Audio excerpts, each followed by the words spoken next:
going on, everybody? This is Jimmy, and this is episode 193 of the Horrific Podcast. 193 episodes of this show. Hard to believe, but here we are, 193, man. Today, we have two very cool guests. Joe Castro, he has been making creature features, monster movies, practical effects since I was a kid. His career, his resume is pretty legendary in the horror community. And his partner, who works on a bunch of films with him, Emmy award-winning editor Stephen Escobar, they are on the show today to talk about their forthcoming new project, Xenophobia, which is a anthology alien abduction battle sci-fi film with different stories about alien abduction, but it's very otherworldly, it sounds like, very sci-fi, very awesome sounding from the way that they have depicted it in the forthcoming interview you will hear on today's show. Now, we're in the wake of Comic-Con. What a weekend it was. We will talk about the nerd side of things in the coming week here with the Nerdageddon show on our channel. We have the entire, pretty much the entire Marvel panel where they just released a ton of different announcements and a slew of things to get excited about.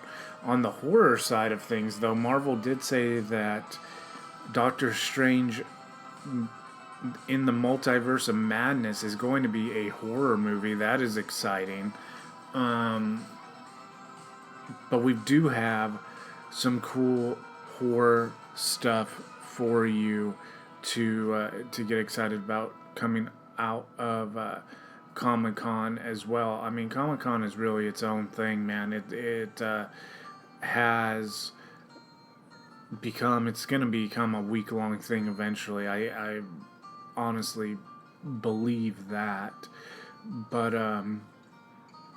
Creepshow had their trailer. The Witcher had its trailer for Netflix. And The Walking Dead obviously was a focal point. The announcement that, The Walking Dead, the film that they said was going to be straight to AMC and not in theater, with Andrew Lincoln, Rick Grimes, now it is going to be in theater. But the one that I was most excited for, more than any other, was the fact that they played the final trailer for Pennywise. It, Chapter 2. Let's take a listen to this trailer right now. Something happens to you when you leave this town. The farther away, the hazier it all gets. But me, I never left. I remember all of it.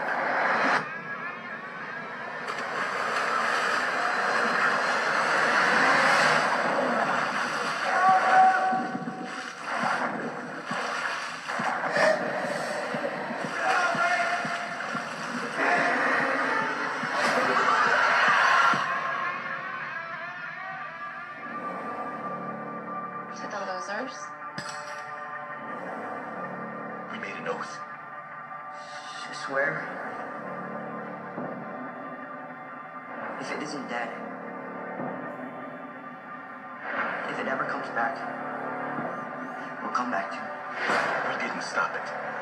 Pennywise. The clown. We can't let it happen again. Hello?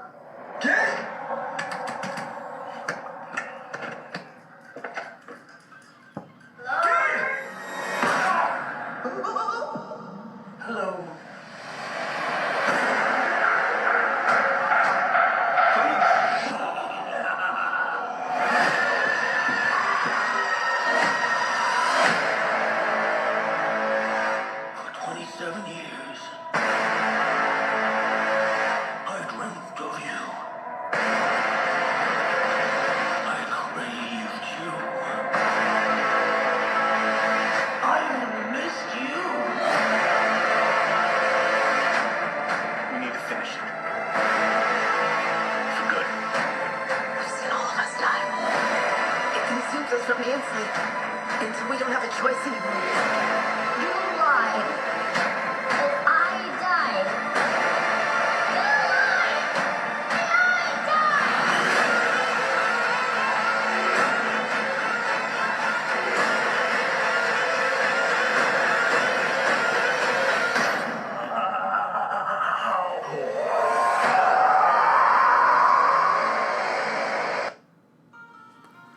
So, I mean, the intensity level of that movie is just going to be off the charts, man. I cannot wait. We're going to be doing a live podcast before going to see that film. As we are for Scary Stories to Tell in the Dark, you know, now that we're talking about live podcasts and everything, in 2 days, Wednesday, if you're in the Northern California area, we're actually hosting a live podcast for a showcase of Jaws in or at the State Theater, the wonderful State Theater. Beautiful place to watch any kind of a movie, especially a blockbuster, especially a horror movie. Let's take a look at the month of August that we have forthcoming. So on the 24th of July, though, we are having a showing of Jaws at 7 p.m. at the State Theater. Then August 8th, we have a live recording of Campfire Chronicles. That is a Thursday night. We will be going to see that film, Scary Stories to Tell in the Dark, when I say that film. Then August 10th, 2 days later, we are back at the State Theater for Child's Play. And August 23rd, we will have Carrie at the State Theater. And then August 31st, we have a film, Ready or Not, that will be at the State Theater as well. So, those are the how it's lining up for the month of August. We hope that we see you out there. We hope that we see you every time, but we hope that we see you at least at one of those great events. So, Xenophobia comes out the first week of August. A sci-fi picture that seems like it's going to be very, very exciting to watch. And Joe Castro and Stephen Escobar here to talk all about it. Very excited for you guys to hear this interview. Take a listen. Stay. Joining me right now on the podcast is a horror director and effects maker. I'm super excited to get him on his new one, Xenophobia, which he is his short Doomsday is going to be a part of. We'll talk about. This guy has had a hell of a career. Super excited, like I said, to get him on. Mr. Joe Castro, how you doing, buddy? How you doing, Jimmy? Thanks for having me on the podcast. So, man, I mean, you, first and foremost, thanks again for coming on. And the reason why I was so excited to get you on is you, not only are you a director, and we'll talk about your short Doomsday, which is part of the bigger picture of Xenophobia here in a second, but your craftsmanship of practical effects and in that world as well, because practical effects and horror go together like peanut butter and jelly, and you have had some of the coolest designs I have seen, man. Well, I appreciate your kind words. That means a lot. And I worked hard at it. I worked really hard at it. I always have. I've been doing. I made my first rubber mask when I was 12 years old, and I never looked back. Since then, I poured my heart and soul into my craft. So this movie, Xenophobia, is an anthology film, unlike any other that I think I have seen in the horror genre, in the sense that it's an anthology film that deals with, fighting aliens or alien abduction stuff. Yes, the sound. To be specific, it's the very first ever alien anthology, abduction, possession, and encounter movie. And so I've been wanting to make this film since 1995. And my partner, Steven Escobar, who's going to join us in a bit, him and I have been kind of like cultivating and nurturing this idea and this project for many, many years. I'm a big supporter and lover of the Science Channel, not sci-fi, but the actual Science Channel. And I love the universe. I love all those television shows about the planets and all those conspiracy theory shows with the ancient aliens and whatnot. And so we decided to make this film. We've been wanting to make it for almost a little over 20 years now, and we decided that we were going to do it last year. Yeah. Has it always been the idea of you having it be like an anthology movie? Yes, and the reason why is because originally the whole concept started off as a book, like a coffee tabletop book, and it was going to have different stories in it.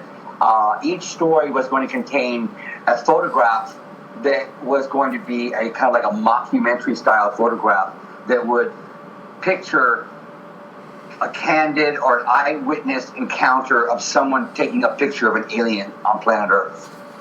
And so what I did was I created all these different scenarios with special effect aliens I made, and I tried to take pictures with the 35 millimeter camera. This is back in 1995 to 97. I was putting this together when there was no digital cameras. We would take pictures on film. You didn't even know what you shot until you went and had it developed, and you got the pictures back like 2 days later, and you would look at it. Sometimes it would be like an hour later.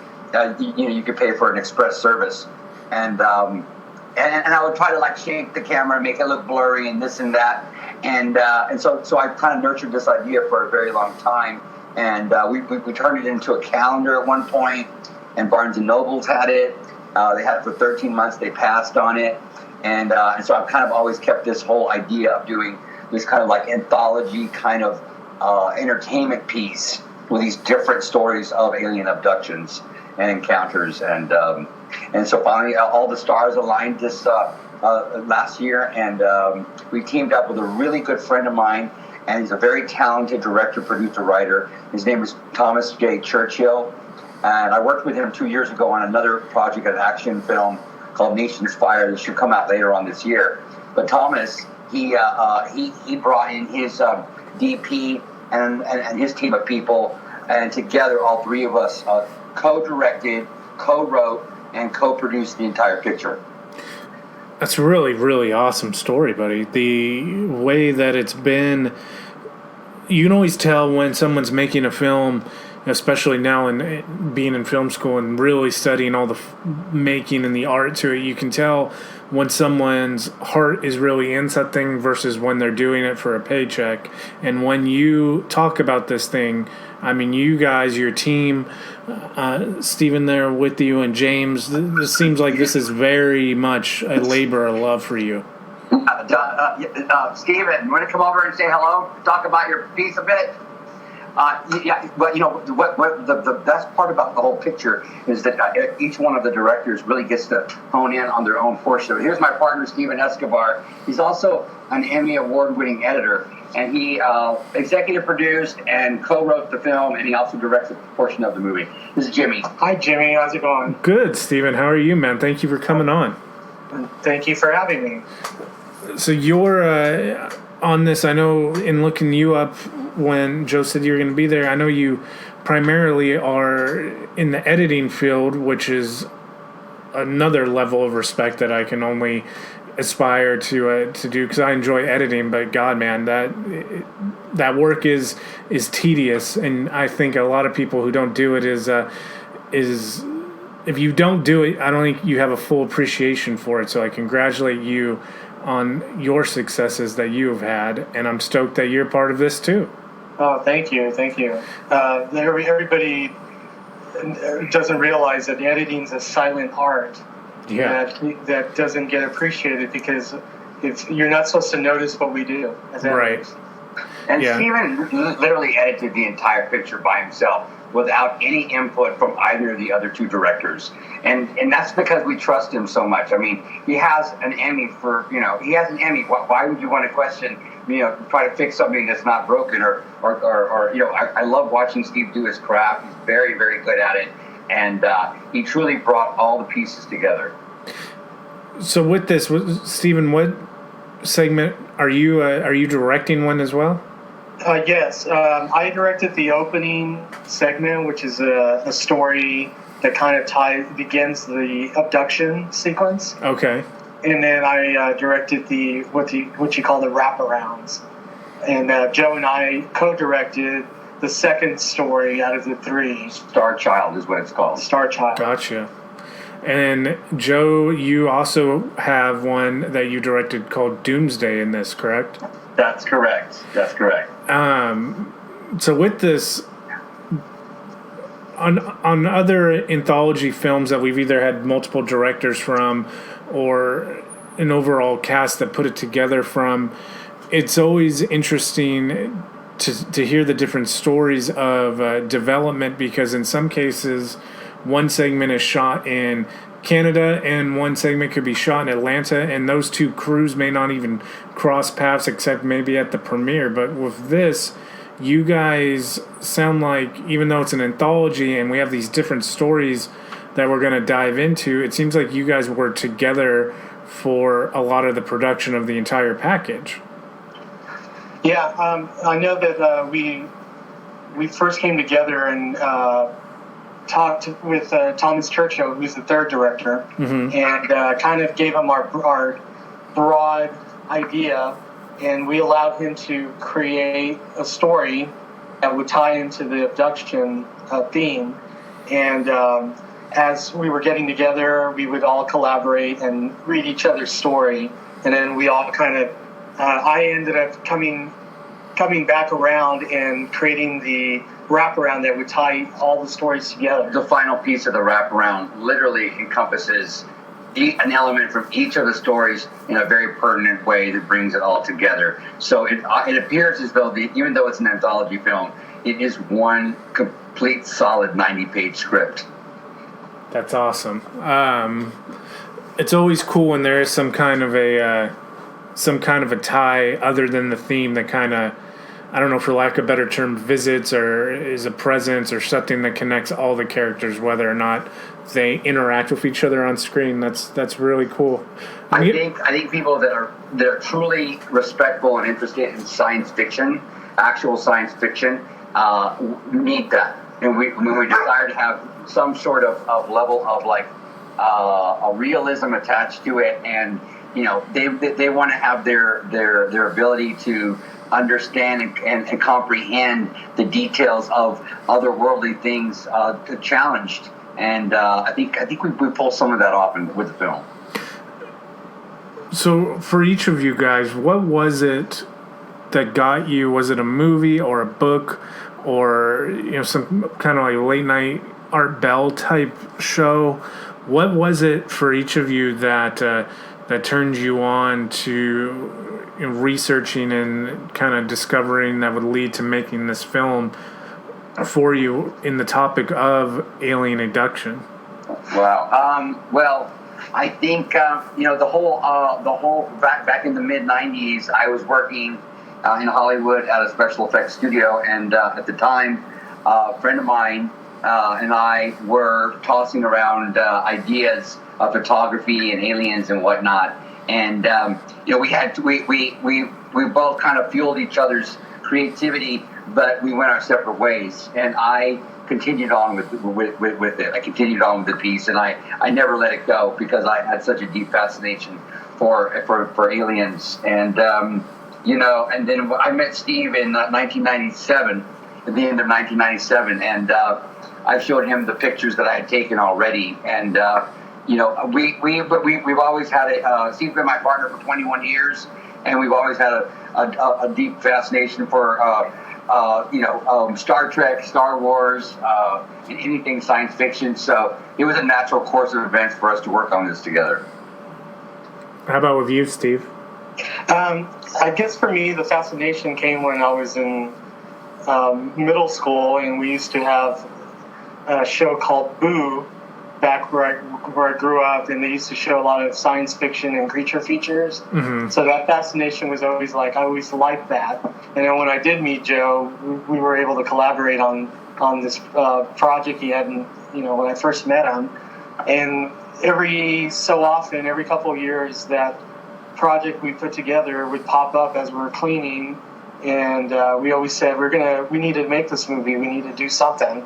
The reason why he said when we were cleaning is because I have the original calendar that we put together, and it was basically, we made a calendar like 12 months, and each month had like a picture, one of the pictures I was originally talking about, and then a story that went along with it. Oh, and, nice. I have it on the shelf, and whenever we're cleaning up the house for like a holiday get together or whatnot, I always tend to pull it out and show different people, and everybody can appreciate it. And people are like, why don't you make that? Yeah, we're gonna make it. We're gonna do this thing, and so now we finally got the chance to do that.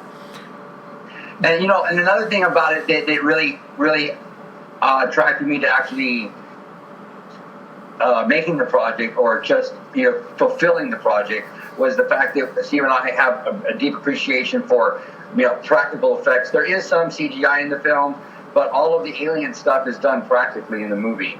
Like the original cantina scene in Star Wars, or the original Aliens in Close Encounters. All the films that we loved back in the 80s that had practical aliens in it that we could really appreciate. And so we tried to do that with we didn't try, we did that with this film. We actually I made sure that all the alien stuff was done as a practical effect. That's really cool. It loses in some stuff. You mentioned Star Wars, and I think that's a perfect analogy to use as far as practical versus CGI, because the aliens in A New Hope, and then again now with JJ and Force Awakens and stuff, like those aliens felt real, like you could walk into a room or a bar and see those characters. And George and his team, they definitely did an outstanding job with the prequels, but in some of those scenes, and not all of them, but some of them, there is some of that lost. And so you can't compare the original Jabba the Hutt from Return of the Jedi to the CGI Jabba the Hutt. Oh no, and there's no comparison whatsoever. That and then the monkey, like everything about it, like you mean the Silas name? Silas Crumb. Yeah, the thing sitting on his tail. Right? Yeah. I want to say his name is I forget what his name is now. I used to know all their names. Yeah. But now you can't replace that with CGI. I mean, I even like the way they brought back the puppet Yoda in the new ones. Yeah. I think and so that's what we did with this film. I thought I wanted to recreate that whole kind of like Dark Crystal, Star Wars, even like the aliens in the original, and all the Star Trek movies, that when they did all this stuff practical, I always loved seeing that stuff. And they have a couple of really cool practical aliens in the last Star Trek film. I think it's Star Trek Beyond. Yeah. They have a couple of great aliens that are practical in that. But anyhow, so that's always been a kind of like a bucket list thing to do, and that's why we followed through with it and did this. Is there a movie for you, because the topic of alien abduction, for a lot of people, just the thinking of an alien using some kind of tech to beam you out of your home or to come into your house and come get you, it being an alien is scary, because the term alien casually is foreign, unknown. I can remember being a kid and watching Fire in the Sky, and that movie terrified me so vividly that I can still go back and watch and be in that room again watching it as a kid, and I could tell you what was cooking, all that. With your guys' movie being about abduction as a common thread, was there a book or film or piece of art, anything about alien abduction that has left a lasting effect on either one of you? I think it's all those movies, Close Encounter, even a little bit of E.T. I think we try to combine what we liked about science fiction and alien movies and made it our own. We didn't try to copy anybody, because when we do movies, we try to make something original in our film. So we try to bring all the elements that we do like into what we do. It would be kind of like it's like the Stranger Things for science fiction. I guess that's what we could kind of, as today, say that's what our film is. And I basically primarily have always worked in horror, so it's really hard to take the horror out of me. And there's a little bit of horror still in it, but from most of my fan base, that's thinking they're going to see a gory blood fest. It's not. The movie's actually PG-13. There is blood in it, but there's plenty of aliens and slime. And I think Steven and I, over the past 4 years, have tried to reinvent ourselves from all the slasher films we've done. Right. And this is going to be a great start. It's a whole new, fresh look for us. Was that a tough step to take when you've done horror for so long? Was it? I can imagine. By how you guys talk about it, I know you're excited about this, but initially, was that a little bit nerve-wracking for you? No, I think we were really ready for it. I think Steven and I, we set a Guinness Book of World Record for the highest body count in a slasher movie back in 2012. Yeah. A movie that we made called The Summer of Massacre. And once we did that, it was like, what's next? What can we do next? And so we've kind of been doing a lot of research and personal growth and professional growth in the past 6 years to bring us to this point. So it was kind of like, a breath of fresh air, and it was kind of like an inevitable step in the right direction and step forward. It was a natural course of events for us to make this film. And this movie is going to be available upon us very soon in the beginning of August, right?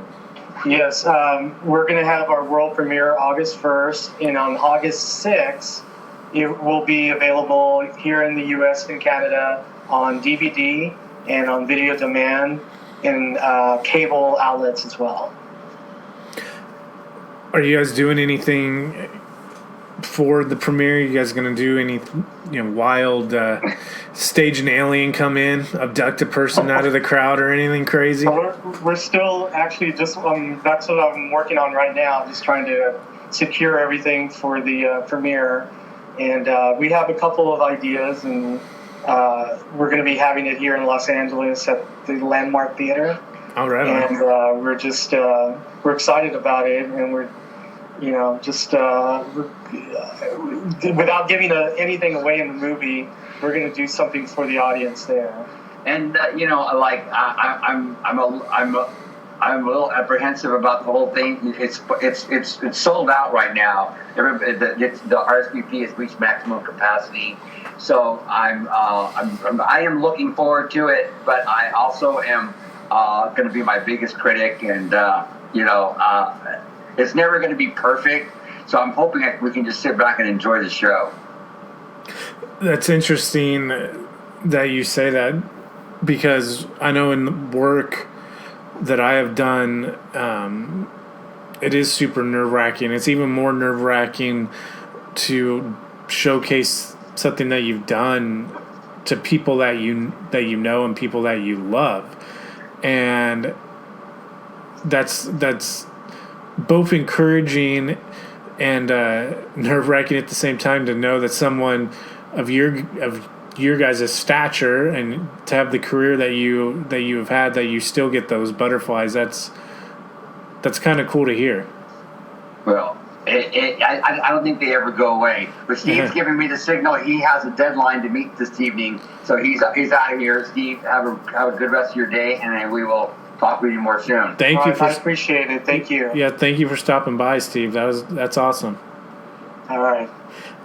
So yeah, Jimmy. I mean, I don't think it ever goes away. I mean, you know, especially here in Hollywood, I'm just happy to have really a healthy group of industry professionals supporting us, and you know, it's a good, safe place to be. Yes, there is friendly competition here, but you know, it's taken me a while to weed out the naysayers, and there's always going to be them.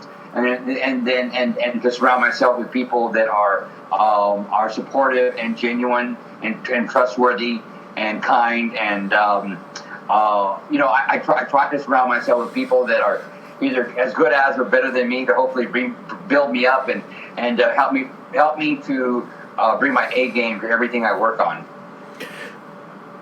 What was it? Now that I got you, for a couple of minutes, I know Xenophobia, that's your guys' the next phase, but as a horror fan, for some of the stuff that you have created that looks so awesome, do you have a favorite horror piece that you worked on that still stands out to you? I mean, there have been specific events that have happened throughout my career that I relish in, and I'm very appreciative to have had the opportunity. You know, of course, one of the main ones being working with Herschel Gordon Lewis for the sequel to the original slasher movie of 1963, Blood Feast. I had the opportunity to make the special effects for Blood Feast 2 back in 2001, and you know, I just I can't give enough gratitude and praises to Herschel Gordon Lewis and all that he has done for not only my career but for the careers of so many people all over the world from now to the end of time, because he was the originator of the original slasher movie back in 1963. So meeting Herschel and working with him on the set changed my entire world, you know. And but you know, I mean, like, there are other pivotal things. You know, obviously working with Steven on the Summer of Massacre, which is mostly a CGI gore film.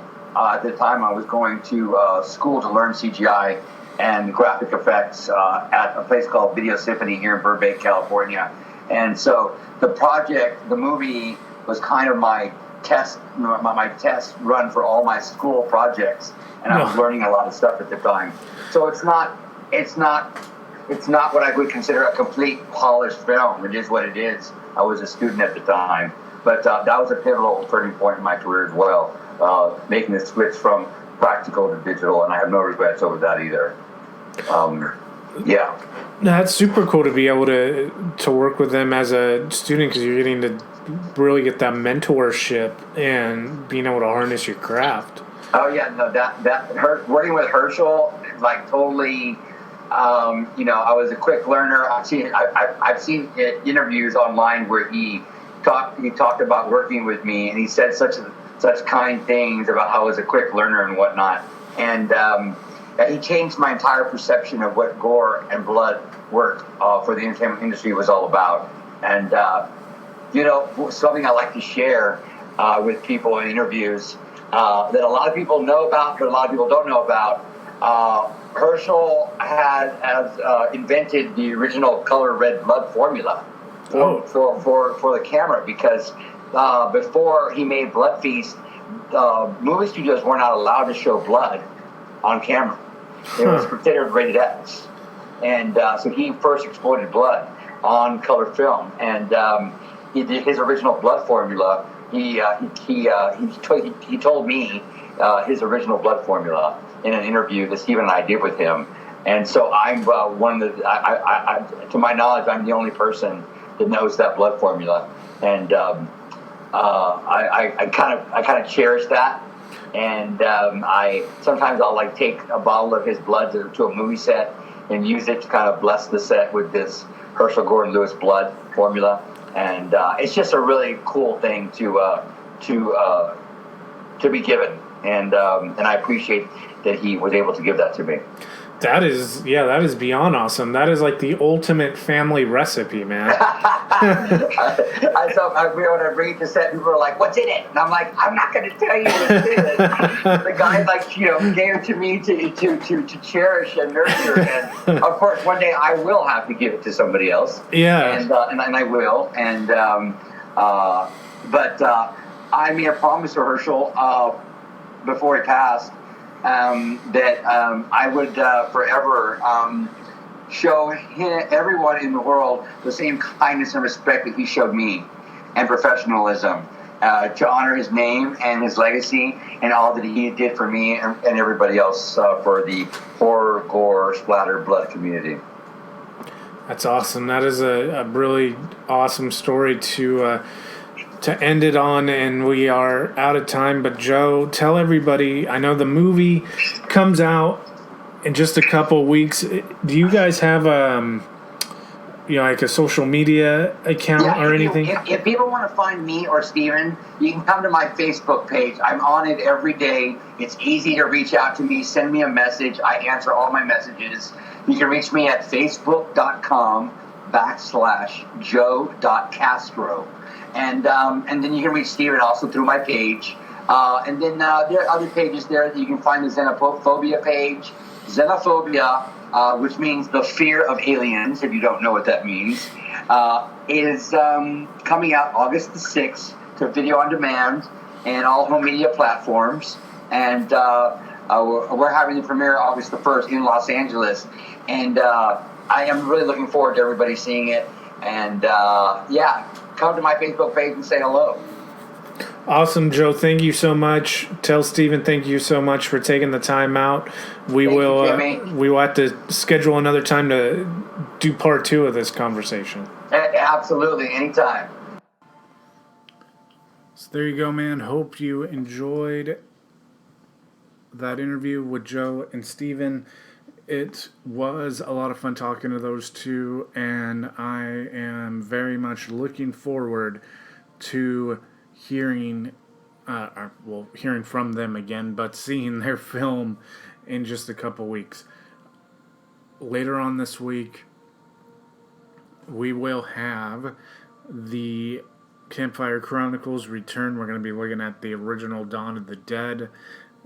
That is Justin's pick that he wanted to have nominated. And we will have that Nerdigeddon show featuring Marvel, but just recapping the nerdy, less than horror side of the announcements that were made at Comic-Con. So, I thank you for listening. We will see you at one of these meetups, hopefully Wednesday night, preferably.